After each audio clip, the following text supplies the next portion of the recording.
ನಮಸ್ಕಾರ. Next Jan astro ವೀಕ್ಷಕರಿಗೆಲ್ಲ ಸ್ವಾಗತ. ಹಾಗೆಯೇ ಈ ದಿನ ರಾಶಿ ಫಲಗಳ ಬಗ್ಗೆ ನೋಡೋದಾದರೆ ಬಹಳ ಮುಖ್ಯವಾಗಿ ಅದಕ್ಕಿಂತ ಮುಂಚಿತವಾಗಿ ನಾನು ಹೇಳೋದೇನಂತಂದರೆ ನಿಜವಾದ ಜ್ಯೋತಿಷಿ ಅಂದರೆ ಯಾರು, ಹೇಗೆ ಕಂಡುಹಿಡಿಯೋದು ಅನ್ನೋದ್ರ ಬಗ್ಗೆ. ಯಾಕೆಂದರೆ ತುಂಬ ಜನಕ್ಕೆ ಕನ್ಫ್ಯೂಷನ್ಸ್ ಇದೆ. ಈಗಿರೋಂಥ ಆ್ಯಡ್ಗಳು ಇವೆಲ್ಲ ನೋಡ್ತಾ ಇದ್ದರೆ ಬಹಳಷ್ಟು ಕನ್ಫ್ಯೂಷನ್ಸ್ ಇದೆ ಜನಕ್ಕೆ. ನಿಮ್ಮ ಜಾತಕವನ್ನು ಒಬ್ಬ ವ್ಯಕ್ತಿ ಹತ್ರ ತೊಗೊಂಡೋದಾಗ ಆತ ಫಸ್ಟು ನಿಮ್ಮ ಜನ್ಮ ಸಮಯ ಸರಿ ಇದೆಯಾ ಇಲ್ವಾ ಅಂತ ಫಸ್ಟ್ ಪರೀಕ್ಷೆ ಮಾಡಬೇಕು. ಅದಕ್ಕಾಗಿ ನಿಮ್ಮ ಹಿಂದೆ ನಡೆದಂತಹ ಕೆಲವು ಘಟನೆಗಳನ್ನ ಟೈಮಿಂಗ್ ಸಮೇತವಾಗಿ ಹೇಳಬೇಕಾಗತ್ತೆ. ಯಾಕೆಂದರೆ ನೀವು ಕೊಟ್ಟಿರೋ ಸಮಯವನ್ನೇ ಆತ ಇಟ್ಕೊಂಡು ಜಾತಕವನ್ನು ಹೇಳಬಾರ್ದು. ಯಾಕೆಂದರೆ ಬರ್ತ್ ಟೈಮ್ ರೆಕ್ಟಿಫಿಕೇಷನ್ ಮಾಡಬೇಕು, BTR ಅಂತಾರೆ. ಇದ್ರ ಪ್ರಕಾರ ಜನ್ಮ ಸಮಯವನ್ನು ಲಗ್ನವನ್ನು ಕಂಡಿಡಿದ ನಂತರ ನಿಮ್ಮ ಭವಿಷ್ಯವನ್ನು ಹೇಳೋಕ್ಕೆ ಸ್ಟಾರ್ಟ್ ಮಾಡಿದ್ಮೇಲೆ ಅನಂತರದಲ್ಲಿ ದಶೆಗಳನ್ನು 2-3 ದಶೆಗಳನ್ನು ಅಪ್ಲೈ ಮಾಡಿ ಅದರ ನಂತರದಲ್ಲಿ ಪ್ರಶ್ನೆಶಾಸ್ತ್ರ ಆಗಿರ್ಬೋದು, ದಶೆಗಳಾಗಿರ್ಬೋದು, ಮತ್ತು ಚರದಶೆ, ಆಮೇಲೆ ಮಾಂಡುಕ ದಶೆ, ಆಮೇಲೆ ಯೋಗಿನಿ ದಶೆಗಳಂತೆಲ್ಲ ಇದೆ. ಕೇವಲ ವಿಂಶೋತ್ತರ ದಶೆ ಮಾತ್ರ ಅಲ್ಲ, ಬಹಳಷ್ಟು ದಶೆಗಳಿದೆ, 40ಕ್ಕೂ ಮೇಲ್ಪಟ್ಟಿದೆ. ಎಲ್ಲದನ್ನು ಅಪ್ಲೈ ಮಾಡಿ ಪ್ರೆಡಿಕ್ಷನ್ ಕೊಡುವಾಗ ಇದನ್ನೆಲ್ಲ ಕೂಡ ಪರಿಗಣಿಸಬೇಕಾಗತ್ತೆ. ಇದ್ರ ಜೊತೆಯಲ್ಲಿ ಅಸ್ತರ ಸಾಮುದ್ರಿಕೆಯೂ ಕೂಡ ಅದಕ್ಕೆ ಅನ್ವಯ ಮಾಡಿದ್ರೆ ಒಳ್ಳೆಯದು. ಈ ರೀತಿಯಲ್ಲೆಲ್ಲ ನೋಡಿ ಭವಿಷ್ಯವನ್ನು ಹೇಳಬೇಕಾಗತ್ತೆ. ಆದರೆ ಇಲ್ಲಿ ಸಮಸ್ಯೆ ಏನಾಗುತ್ತೆ ಅಂತಂದರೆ ಪರಿಹಾರಗಳನ್ನು ಹೇಳುವಾಗ ಗ್ರಂಥಗಳಲ್ಲಿರುವಂಥ ಪರಿಹಾರಗಳನ್ನೇ ಹೇಳಬೇಕು. ಅದು ಬಿಟ್ಟು ನಮಗೆ ಯಾವುದೋ ಕಾಸ್ಟ್ಲಿ ಜೆಮ್ ಸ್ಟೋನು ಅಥವಾ ನ್ಯೂಮರಾಲಜಿ ಪ್ರಕಾರ ಹೇಳುವಂಥದ್ದು ಇದೆಲ್ಲ ಕೂಡ ಯಾವುದು ನಂಬೋಕೆ ಹೋಗಬೇಡಿ.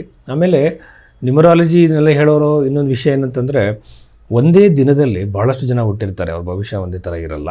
ಇನ್ನೊಂದು ವಿಚಾರ ಏನಂತಂದರೆ ಒಂದೇ ತಾಯಿಯ ಹೊಟ್ಟೆಲಿ ಹುಟ್ಟಿದಂತಹ ಅವಳಿ ಜವಳಿ ಮಕ್ಕಳ ಜನ್ಮ ಸಮಯದಲ್ಲಿ ಕೇವಲ 1-2 ನಿಮಿಷ ಡಿಫ್ರೆನ್ಸ್ ಇರುತ್ತೆ. ಇದನ್ನು ನೋಡೋಕ್ಕೆ ಯಾವ ಪದ್ಧತಿನ ಅನುಸರಿಸಿದ್ದಾರೆ ಜ್ಯೋತಿಷರು ಅದನ್ನೆಲ್ಲ ನೋಡಬೇಕು. ಸುಮ್ಮನೆ ನಾವು ರಾಶಿ ಮೇಲೆ ನೀವು ಕೊಟ್ಟಿರೋ ಜನ್ಮ ಸಮಯದ ಮೇಲೆ ಯಾರು ಕೂಡ ಭವಿಷ್ಯವನ್ನು ಹೇಳಬಾರ್ದು. ಒಳ್ಳೆಯ ಜ್ಯೋತಿಷಿ ಅದನ್ನ ಯಾವುದು ಕೂಡ ಮಾಡಲ್ಲ. ಸೊ ಈ ಬಗೆಯಲ್ಲಿ ಜಾತಕವನ್ನು ನೋಡುವಂಥವ್ರ ಹತ್ರ ನಿಮ್ಮ ಜಾತಕಗಳನ್ನು ತೋರಿಸಿ ಯಾವುದೇ ಕಾರಣಕ್ಕೂ ಕೂಡ ಕನ್ಫ್ಯೂಷನ್ನ ಇಟ್ಕೋಬೇಡಿ. ಸೊ ಇಷ್ಟು ವಿಚಾರಗಳಿದೆ. ಆದರೆ ಈ ದಿನ ರಾಶಿ ಫಲಗಳ ಬಗ್ಗೆ ನಾವು ಮಾತಾಡೋದಾದರೆ ರಾಶಿ ಫಲಗಳಲ್ಲಿ ಮುಖ್ಯವಾಗಿ ಮಂತ್ರೇಶ್ವರ ರಚಿತವಾಗಿರುವಂತಹ ಫಲದೀಪಕ ಗ್ರಂಥದ ಆಧಾರವಾಗಿ ಅದರಲ್ಲಿ ರಾಶಿ ಫಲದ ಬಗ್ಗೆ ಏನು ನಿರ್ಣಯ ನೀಡಿದ್ದಾರೆ ಆ ಒಂದು ಪ್ರಿನ್ಸಿಪಲ್ಸ್ಗಳನ್ನ ಅಪ್ಲೈ ಮಾಡಿ ರಾಶಿ ಫಲವನ್ನು ನಾವು ಹೇಳ್ತಾ ಇದ್ದೀವಿ. ಇದನ್ನು ಮಿಥುನ ರಾಶಿಗೆ ಸಂಬಂಧಪಟ್ಟಂತೆ ಒಂದು ಮಂತ್ರೇಶ್ವರನ ಫಲದೀಪಿಕ ಗ್ರಂಥದ ಆಧಾರವಾಗಿ ರಾಶಿ ಫಲವನ್ನು ಹೇಳೋದಾದರೆ ಮಿಥುನ ರಾಶಿಯಲ್ಲಿ ಜನಿಸಿದವರಿಗೆ ಬಹಳ ಮುಖ್ಯವಾಗಿ ರಾಶ್ಯಾಧಿಪತಿಯಾಗಿರುವಂತಹ ಬುಧಗ್ರಹ ಬಂದು 6ನೇ ಮನೆಯಲ್ಲಿರುವಂಥದ್ದು ಆರೋಗ್ಯದ ಸಮಸ್ಯೆಗಳನ್ನು ಕೊಡೋ ಸಾಧ್ಯತೆ ಇರುತ್ತೆ. ಈಗ ಬುಧಗ್ರಹ ಅಂತಂದರೆ ನರ್ವಸ್ಗೆ ಸಂಬಂಧಪಟ್ಟಂತೆ ಆಗಿರ್ಬೋದು. ಆಮೇಲೆ ಕೆಲವು ಸಂದರ್ಭದಲ್ಲಿ ಸ್ಕಿನ್ ರಿಲೇಟೆಡ್ ಇಶ್ಯೂಸ್ ಕೊಡುವಂಥ ಗ್ರಹ ಈ ಬುಧಗ್ರಹ.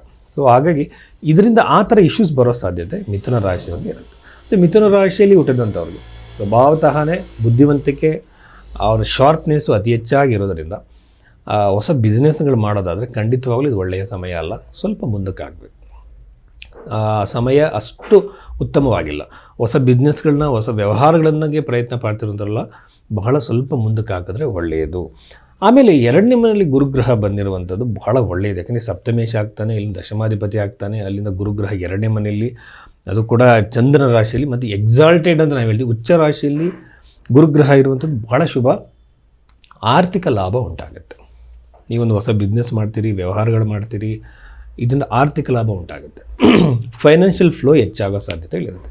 ನೀವು ಯಾವುದೇ ಥರದ ರಂಗದಲ್ಲಿರಿ, ಯಾವುದೇ ಒಂದು ಬಿಸ್ನೆಸ್ಸಲ್ಲಿರಿ, ನಿಮ್ಮ ಫೈನಾನ್ಷಿಯಲ್ ಫ್ಲೋ ಹೆಚ್ಚಾಗುತ್ತೆ, ಸಕ್ಸಸ್ಸು ಹೆಚ್ಚಾಗೋ ಸಾಧ್ಯತೆ ಬಹಳ ಉತ್ತಮ.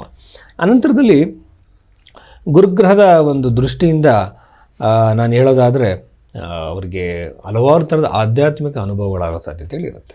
3ನೇ ಮನೆಯಲ್ಲಿ ಕೇತು ಇರುವಂಥದ್ದು ಅಣ್ಣ ತಮ್ಮಂದ್ರ ಮಧ್ಯೆ ಸ್ವಲ್ಪ ಕಿರಿಕಿಗಳು, ಕ್ಲ್ಯಾಶಸ್ ಆಗೋ ಸಾಧ್ಯತೆ ಇರುತ್ತೆ. ನೀವೆಷ್ಟೇ ಪ್ರೀತಿ ಭಾವನೆ ತೋರಿಸಿದ್ರು ಅಲ್ಲಿಂದ ನಿಮಗೆ ನೆಗೆಟಿವ್ ಆಗಿ ರೆಸ್ಪಾನ್ಸ್ ಸಿಗೋ ಸಾಧ್ಯತೆ ಇರುತ್ತೆ. ಚತುರ್ಥದಲ್ಲಿ ಶುಕ್ರ ಇರೋದ್ರಿಂದ ಮಿಥುನ ರಾಶಿಯವರಿಗೆ ಕೆಲವು ದಿನಗಳಲ್ಲಿ ಪ್ರಾರಂಭದ ಫಸ್ಟ್ ವೀಕಲ್ಲಿ ಯಾವುದೋ ಒಂದು ವೆಹಿಕಲ್, ಗ್ಯಾಡ್ಜೆಟ್ಸ್ ಥರ ಏನೋ ಒಂದು ವಿಶೇಷವಾಗಿರುವಂಥ ವಸ್ತು ನೀವು ಇಷ್ಟಪಡ್ಬೋದು, ತಗೊಳ್ಳೋ ಸಾಧ್ಯತೆ ಮಿಥುನ ರಾಶಿಯವರಿಗೆ ಇರುತ್ತೆ. ಕೆಲವರಿಗೆ ಪ್ರಾಪರ್ಟಿ ತಗೊಳ್ಳೋಂಥ ಯೋಗ ಕೂಡ ಇದೆ. ಅವ್ರು ಚತುರ್ಥಾಧಿಪತಿ ಕೂಡ ಬುಧಾನೇ ಆಗಿರೋದ್ರಿಂದ ವಿಳಂಬ ಆಗ್ಬೋದು. ಬಟ್ ಬುಧಗ್ರಹ ಜಾಸ್ತಿ ದಿನ ಅಲ್ಲಿ ಇರಲಿಕ್ಕಿಲ್ಲ, ಬದಲಾವಣೆಗಳಾಗುತ್ತೆ.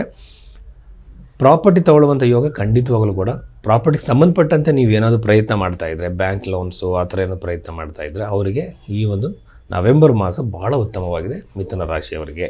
ಆಮೇಲೆ ದಶಮ ಭಾವದಲ್ಲಿ, ಆಮೇಲೆ 9ನೇ ಮನೆಯಲ್ಲಿ ರಾಹು ಇರುವಂಥದ್ದು, ದಶಮ ಭಾವದಲ್ಲಿ ಶನಿ ಇರುವಂಥದ್ದು ಕೆಲಸದ ಒತ್ತಡ ಹೆಚ್ಚಾಗುತ್ತೆ. ವರ್ಕಿಂಗ್ ಎನ್ವೈರನ್ಮೆಂಟಲ್ಲಿ ಪ್ರೆಷರ್ಸ್ ಕ್ರಿಯೇಟ್ ಆಗುತ್ತೆ. ಅಥವಾ ನೀವು ಹೊಸದಾಗಿ ವಿವಾಹ ಆಗಿದ್ದರೆ ಅಲ್ಲೂ ಕೂಡ ನಿಮಗೆ ಆ ಮನೆಯಲ್ಲಿ ಅನವಶ್ಯಕ ಕಿರಿಕಿರಿಗಳು ಕ್ರಿಯೇಟ್ ಆಗುವುದು ನಿಮಗಿಂತ ದೊಡ್ಡವರಿಂದ. ಸೊ ಇದನ್ನು ನೀವು ಅದನ್ನು ಫೇಸ್ ಮಾಡಬೇಕಾಗತ್ತೆ.